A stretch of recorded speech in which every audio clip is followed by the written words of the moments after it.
going to. Oh my God, really? Oh my gosh, it's devastating. Ooh, don't do it. Please don't do it. What's your reaction? I mean, it's John Fetterman. I don't know that it's worth reacting to what he says. What I know is the facts are, I think, overwhelming for moving into this stage of an investigation. Again, you can just 10% for the big guy. Everyone's confirmed that is Joe Biden. 50% for Pops. That other email, the brand, Devon Archer, a business partner of Hunter Biden, in the deposition under oath said the brand they were selling, the brand was Joe Biden, and on it goes with the facts. The White House's position has changed multiple times. Multiple family members in the Biden family getting paid millions of dollars that went into 20 different companies. So you can go through all the facts, but the four central facts are the one dealing with Burisma. And here's the irony. That is the very thing they went after President Trump for. They went after President Trump for something that wasn't accurate. They said he held up money and got Ukraine to do certain things. Ukraine didn't do anything, and they got the money. But they impeached President Trump for that. Joe Biden leveraged American tax dollars to get certain actions from Ukraine. That's the big irony here. He actually did what they impeached President Trump for. So those four central facts are really what's at issue here. Right. And that's what we're going to dig into even more. So I understand because he was concerned about China, he changed his email to a pseudo email. And then you found out and asked the National Archives for about 5,000 separate emails under that name, many of which had CC'd to Hunter. Yeah. How close are you to getting those 5,000 emails? This may be something we have to go to court on, too, and I think this phase of the inquiry helps with that if we need to go that route. But President Obama has to give some kind of approval on this. It's at the National Archives right now. So Chairman Comer has asked for those. We hope we get those soon. We may have to go to court. And again, if we go to court, I think the fact that the speakers announced that we're in this phase will help us in those proceedings. It sounds like, you're moving forward with an impeachment inquiry, but no vote yet.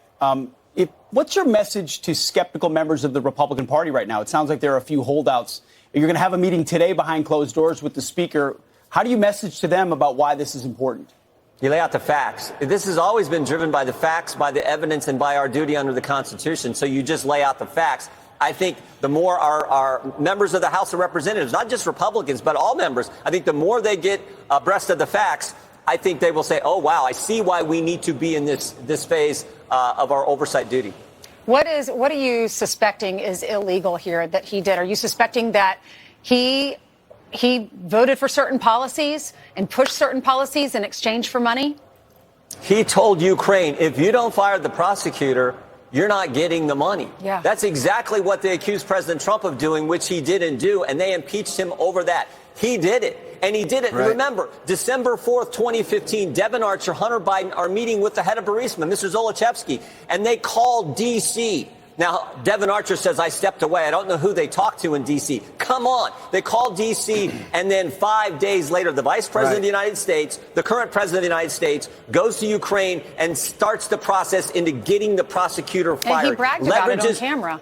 Bragged about it on camera, but leverages the money of the people I get the privilege of representing in the 4th District of Ohio to make that happen, which directly benefited his son. That's the heart of this issue, those four central facts. So I talked to Shokin.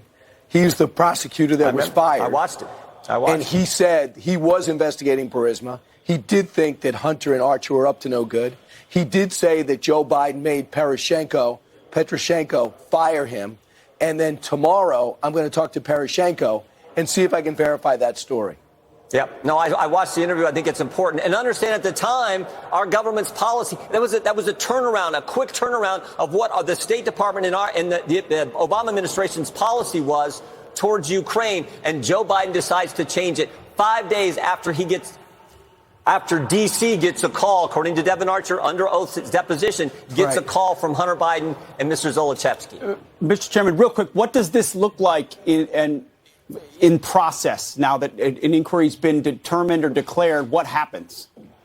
Well, I think, again, as I said, I think we ramp up. Okay. Mr. Comer, I think, ramps up the existing committees. There's not a new committee formed or anything like that. No. Right now it's existing committees. Oversight has the lead. Chairman Comer's been doing great work. We'll do all we can. But we haven't even got into, I think there's one other key element here, and that is how the Department of Justice how they dealt with in this unbelievably unorthodox manner how they dealt with the Hunter Biden investigation. And we've been talking to, we deposed a couple of FBI agents here in the last few days. And the things we've learned there, I think, were really important. So we haven't even got into that and the whole how David Weiss handled this thing. I think that'll be important as well.